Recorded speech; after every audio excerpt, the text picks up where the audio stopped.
Hey guys, thought tonight I would give you a bit of a rundown of the sound system in the car, give you a rundown of all the multimedia options, talk to you about Carplay and everything like that. It's a bit hard to see with the screen, and obviously you're going to have to judge the sound based on what you're hearing through the microphone, but obviously it's going to sound different in the car itself. So inbuilt, you've got Apple CarPlay. There is Android Auto. I don't have an Android of any kind to test it. Sorry if you have an Android, I feel sorry for you. But I do have an iPhone, so I can show you CarPlay. But Android Auto does come in these cars. You've also got radio, your standard type radio, multimedia, which is your Bluetooth. Bluetooth music, Bluetooth music streaming. It's also got USB, video, everything like that. Bluetooth phone as well. So they're your main multimedia options. So way it hooks in the Ultra to use CarPlay, it's not wireless. I think you could get like a wireless dongle, one of the aftermarket ones. I haven't tested it. In the Ultra, there's wireless charging as well. So if you just put your phone on there, I'm not sure if it's going to work at the moment because the car's not on. I'll just start the car up and see if it does that. There you go. You can see it's wirelessly charging now. So you can either do it that way and then just play your music through Bluetooth, or you can plug in. Before I plug in the CarPlay though, I'll show you videos. So I've got a USB stick here with just a video on it. So you do have to plug in on the left-hand side. Obviously, that's just something they didn't change over in the conversion. If you pulled the dash apart, you could probably do it yourself. Sorry, I'm just trying to do this all one-handed and without eyes. I'll get that in. There we go. So to bring up your videos, I'm not sure what the file formats are. This is just an MP4 that I just quickly loaded on whatever I had. You can come into your multimedia. You've got USB music. So if you had USB music, you could just choose that. I'm not sure how the folders and everything work. We'll come down to USB video. And there's that video that I have on the USB stick playing. So you do still get all the stuff around it when you play a video. I can't find a way to really hide that, or maybe if you do push that, you can have it full screen. The second you come out of park though and put it in drive or reverse, it's just going to stop the video. It's only for when you're stopped. So you can go into your folders. So you've got an all list, or if you had folders, there's no subfolders in this. But yeah, so you can just have your videos playing that way. So that's the USB system. Just while I'm unplugging that, I'll plug the cable back in for CarPlay. I'll show you radio. I haven't, just let me find an actual tuned in station. There we go.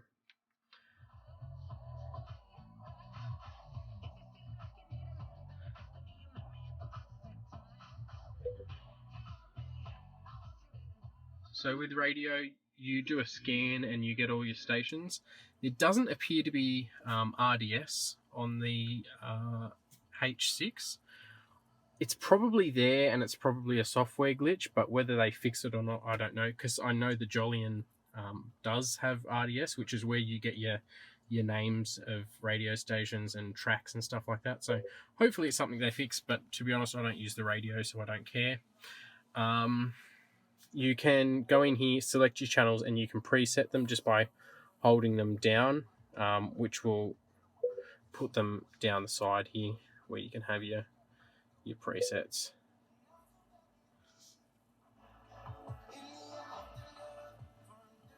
So volume control for the driver on the steering wheel. You've got a mute button as well. All right. You can also, your passengers, a lot of reviews say that the volume can't be adjusted from the passenger side, it can. Just one scroll down and you've got your volume there. Okay, you can even click on it and it'll bring up the screen to change which volume you want. So you can change the media, the Bluetooth, the reverse camera alarm, so the sensor alarm. Some of the brightness controls you've got here as well. And that wireless charging you can turn on and off through here as well.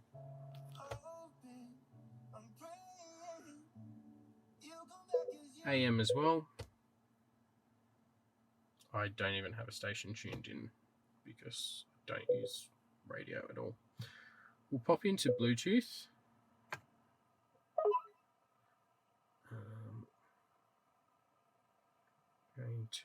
Sorry, I just got a text message through, that's why that's stuffed me up. Going to Bluetooth.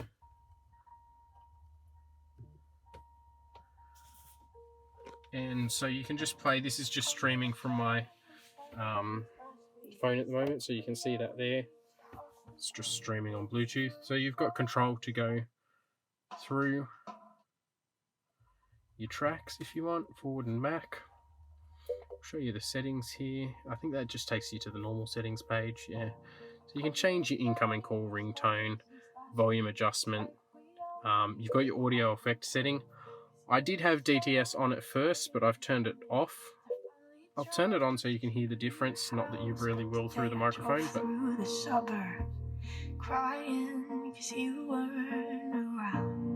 so that's DTS on.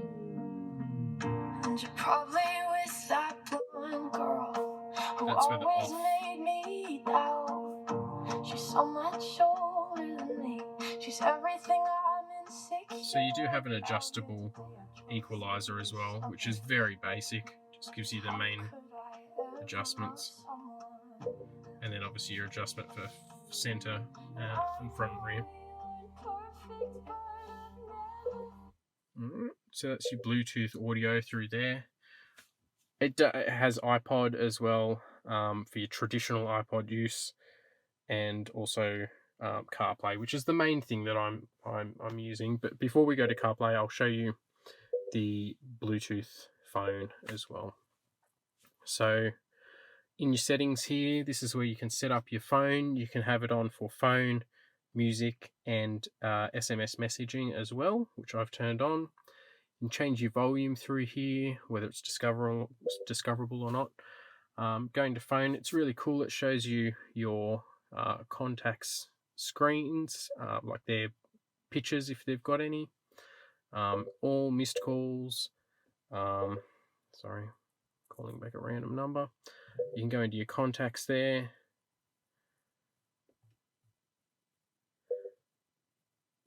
That's back to music again. But yeah, so pretty standard phone system, to be honest. But yeah, it works.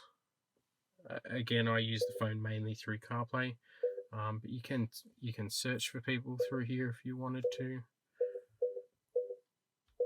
And it's going to just bring people up. Okay. So now what I'll do is I'll give you a bit of a rundown of Carplay. So I'll just plug my phone in. Bear with me, I'm doing it one-handed.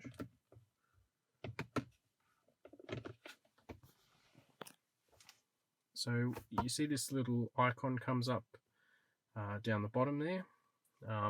And the song automatically changes over to Carplay. And you can tell it's on Carplay because the album artwork's coming through.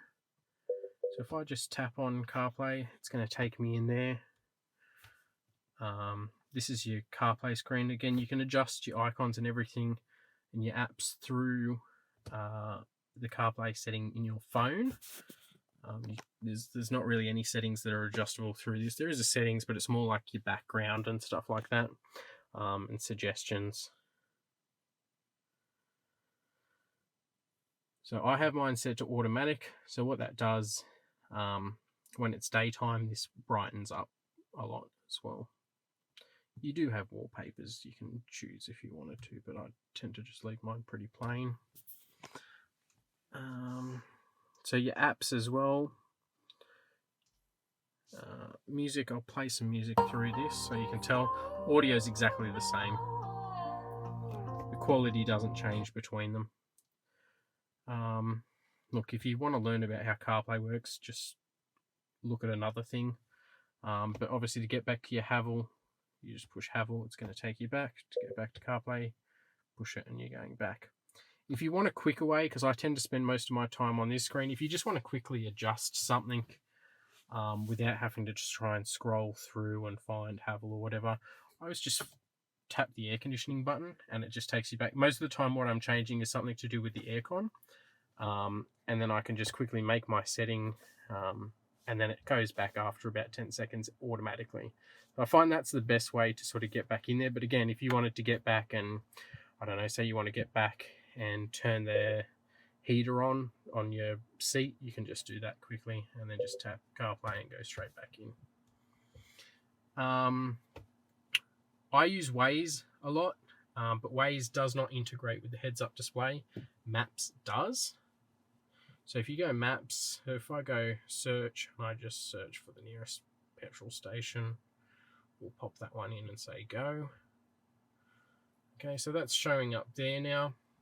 I can put it on this screen as well if I want to. I just go to my home and I can put it there, and there's my directions there. As I can put the music on there as well, you can see. All right, and you'll also see it's on my heads-up display. Sorry, that's not really in focus. There you go. You can see directions are just there on the left-hand side. So that's a bit of a rundown of that. Not really sure what else I can show you, but yeah, that's the Apple CarPlay system. Siri works quite well. See how it goes with me here. Hey Siri, how's the weather? It's currently partly cloudy and 12 degrees. Expect clear skies starting tonight. Temperatures will be fairly consistent, averaging about 12 degrees. Yeah, so you can see Siri works pretty well. If I ask Siri to make a phone call or anything like that, I'm not going to have a problem. Hey Siri, call work. Calling work.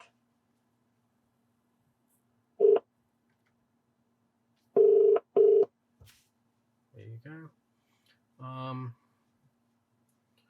Call quality is really good. I haven't had, I would imagine one of these up here is the microphone. I'm not sure which one, but it'll be one of them.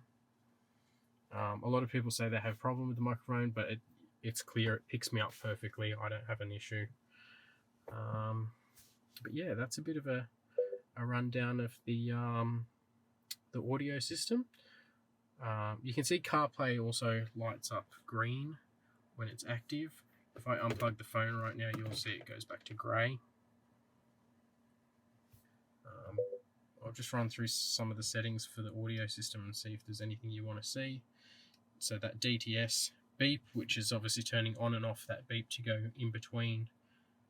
You've got speed dependent volume. You can turn, I've turned it off, but you can turn that on so that the higher speed you go, the higher the volume is. Incoming call ringtone you can change, SMS prompt, volume adjustment. So that's, you can actually adjust everything differently. So your ringtone, your Bluetooth call tone, media, chime, parking mode, which is good. Volume max, so you can adjust that max volume. And this one as well, so tuner default mute. So you can set that to on so that when the car starts, your radio doesn't start. So most cars you get into, you start it up and the radio comes on. It doesn't matter what you were listening to last, the radio will always come on. So you can turn that on, and that way you're just not going to get any audio when you start up. So you can just plug your phone in or whatever, which is a good setting to have. Yeah, that's a bit of a rundown of the audio system in the Haval H6. Enjoy.